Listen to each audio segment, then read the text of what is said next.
Eu sou a Rebeca Rodrigues, tenho 28 anos, nascida e criada em Taquarituba, no interior de São Paulo. O meu maior exemplo de vitória na vida, eu digo assim, começa com a minha mãe. E foi por meio da história dela que em diversos momentos da minha vida eu quis ir mais além. A minha mãe, ela e minha família sofreram um acidente quando ela tinha 4 anos, no qual ela ficou paraplégica. Ela hoje é deficiente física, ela não possui uma das pernas, né, a parte inferior do membro esquerdo, e ela usa prótese. Mas desde pequena isso não foi nenhum empecilho para ela. Ver isso, né, ver como ela passava isso pra gente, foi algo que me fez sentir que nada pode me parar, porque nada parava ela. E para ela era muito mais difícil do que para mim. E vendo todo esse esforço dela, eu lá no meu interior, desde sempre, decidi que eu não ia dar trabalho para ela e que eu ia trazer muito orgulho para ela, que um dia eu ia conseguir ser um motivo de ver ela sorrindo. Eu sou filha de um segundo relacionamento e meu pai, ele acabou cometendo suicídio meses após eu ter nascido. E a sensação de perder alguém para o suicídio é algo muito difícil. Muitas das vezes chegou a passar pela cabeça, será que foi por causa de mim, né? Mas não, na verdade não foi isso, né? Muitos anos depois eu consegui compreender. Minha mãe solteira, de 2 filhos, porque eu sou filha do segundo casamento, então ela também teve mais um filho, né, que é o meu irmão mais velho. E logo na adolescência, infelizmente, ele acabou se envolvendo com drogas. E foi uma barra pra gente. E a minha mãe tinha que se desdobrar pra poder dar conta de tudo. E eu comecei a trabalhar muito cedo. Então, eu comecei com 12 anos a trabalhar. Eu entregava panfleto pela rua e aquilo me deixava me sentindo, nossa, super capaz. Troquei de emprego, fui trabalhar em uma farmácia. E aí nessa farmácia eu tinha uma flexibilidade de horário super boa, conseguia pegar o ônibus para a cidade vizinha, fazer a faculdade. E a faculdade que eu consegui fazer era uma faculdade de licenciatura. Eu matriculei em matemática. E aí, o que aconteceu? Eu cheguei no primeiro dia da faculdade e me deu um choque de realidade. Eu falei, não, não é isso. Aí eu troquei, fui de matemática para letras. E aí logo que eu me matriculei na faculdade, eu fiquei desempregada. No dia 18 de agosto, eu consegui ir para uma escola, entreguei meu currículo, eu consegui pegar uma carga de aula e cheguei em casa toda contente, né? Falei, olha mãe, sua filha é exemplar, né? Foi aquele estouro de alegria em casa. Isso foi numa terça-feira. Na sexta-feira, o meu irmão que eu falei para vocês que tinha envolvimento com drogas, ele acabou sendo preso. E aí foi todo aquele abalo. Então, assim, a minha vida ela foi um pouco conturbada, porque em todos os momentos em que eu achava que eu ia dar, assim, um pontinho de esperança, um momento de alegria, ia dar um ânimo para minha mãe, sempre tinha alguma coisa negativa que era superior ao que eu tinha feito.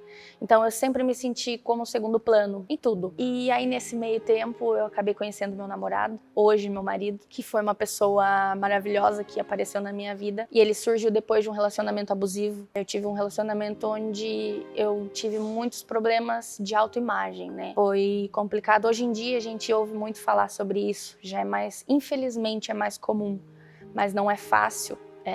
As pessoas às vezes olham de fora e falam, é simples, é só largar. Não é, gente. Você ser vítima de um relacionamento abusivo é você viver numa prisão psicológica.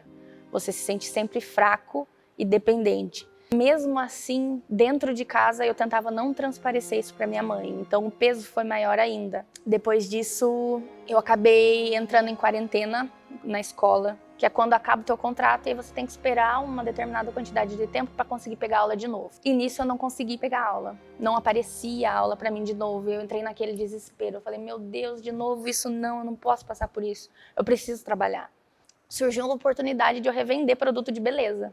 Uma graninha extra, né? Tudo bem. Quando você vende produto de beleza, você tem uma determinada quantidade de desconto quando você compra o produto. Quanto mais você compra, mais desconto você ganha. Só que a tua conta final, ela só vai aumentando. E foi o que eu fiz. Aí eu me enfiei o quê? Em dívida. E aí conflitou o quê? Na época que eu fiquei desempregada, gente. Mas eu tinha escolhido muita maquiagem. Então eu comecei a fazer maquiagem em mim, a tirar foto, postar e fazer propaganda. Falei, bom, vamos ver, tomara que dê certo.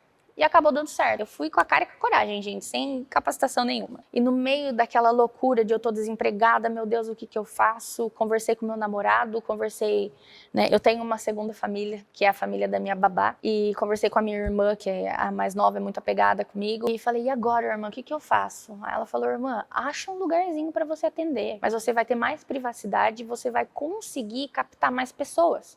Eu montei meu ateliê, ele era bem pequenininho e foi a maior realização do meu sonho, né? Ser independente, que é o que eu queria mostrar para minha mãe e provar para ela desde sempre. E foi onde eu investi em divulgar mais o meu trabalho. Falei, meu Deus, eu preciso focar agora. Tá na hora de investir num curso. Apareceu uma mulher que ela foi a pioneira em maquiagem e sobrancelhas na minha cidade. Essa moça apareceu com um curso de maquiagem e eu fui e eu acabei recebendo dela a proposta de trabalhar com ela no salão. E eu fui, né? E quando eu cheguei lá, eu me deparei com a micropigmentação.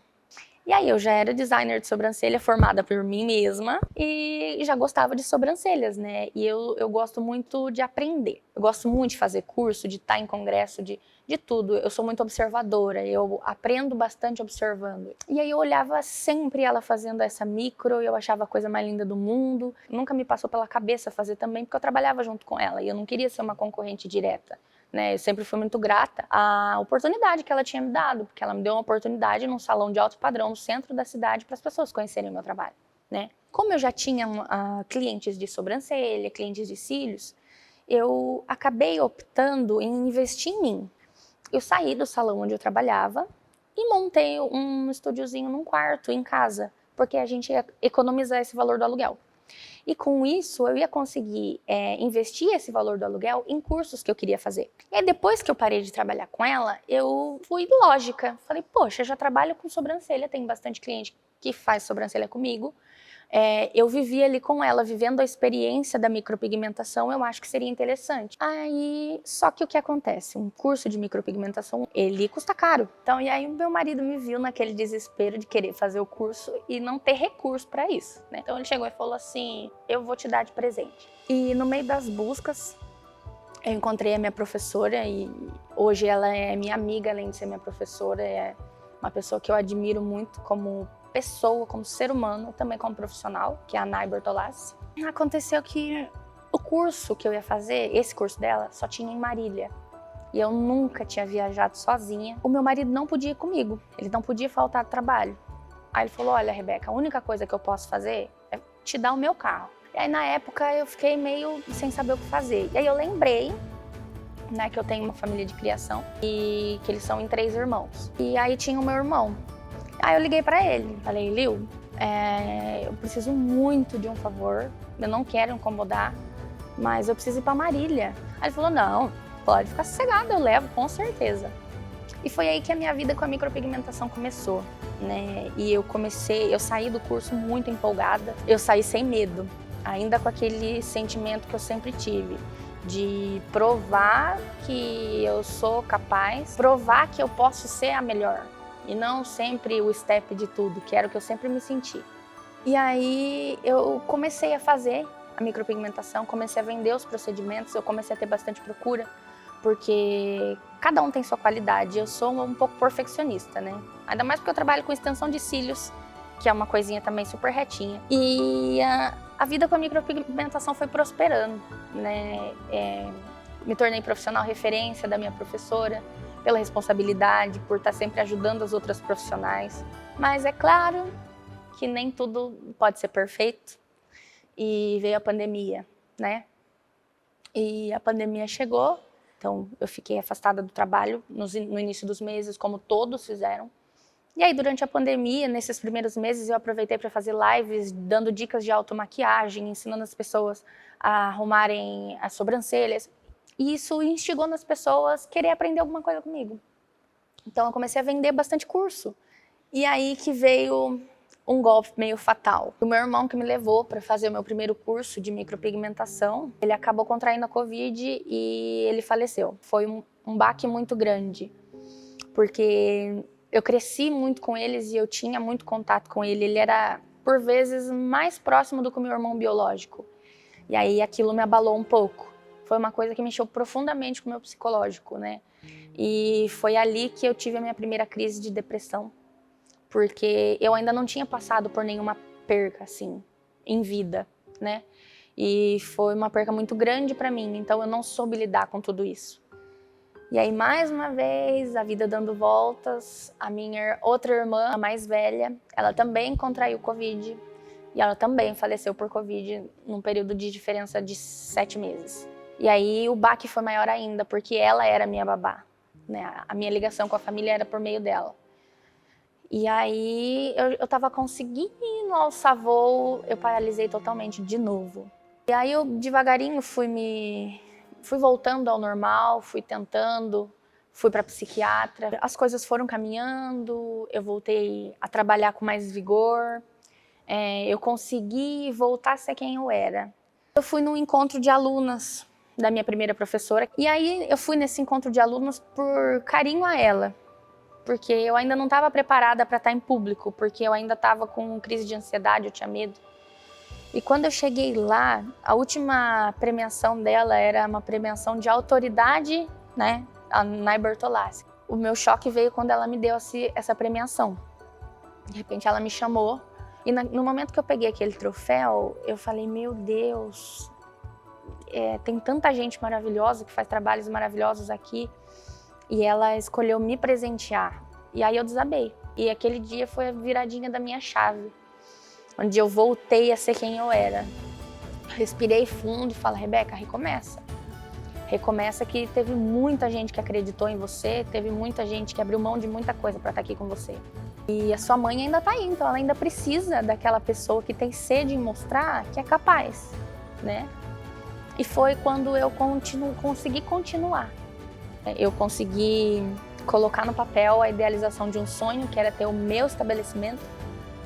E eu costumo falar, eu e o pessoal hoje, eu tenho o meu melhor amigo, que é o meu sócio, e a gente costuma falar que lá dentro a gente realiza sonhos. Se você pôr no papel e numa linha do tempo uma criança com uma mãe deficiente, um pai suicida, um irmão ex-presidiário envolvido com drogas, que perdeu os 2 irmãos postiços e a avó logo no meio da pandemia, que era um restinho de família que eu podia ter, podia ser uma pessoa extremamente revoltada, né? Que olhasse para todos esses problemas e falasse, não, Deus não gosta de mim, Deus me esqueceu, né? E eu sou muito grata por, desde o início da minha vida, ter escolhido o contrário, acreditar que Deus colocou essas coisas na minha vida porque eu sou forte o suficiente para passar por elas e para mostrar para as outras pessoas que a gente sempre consegue, né? Se a gente tiver foco, determinação, fé. E aí eu entendi que a maior posse da nossa vida não são os bens, a maior posse da nossa vida é a nossa história. E a cada vez que eu faço uma micropigmentação em alguém, que eu faço uma transformação em alguém, que eu mudo a autoestima de alguém, eu sempre tento ter a oportunidade de tocar aquela pessoa, de tocar aquela vida, de dar uma mensagem de ânimo, uma mensagem de alegria. E eu tento transformar aquela pessoa por completo, por dentro e por fora. Porque todo mundo tem cicatrizes, todo mundo tem dores, a gente só precisa saber direcionar isso e transformar isso numa coisa bela.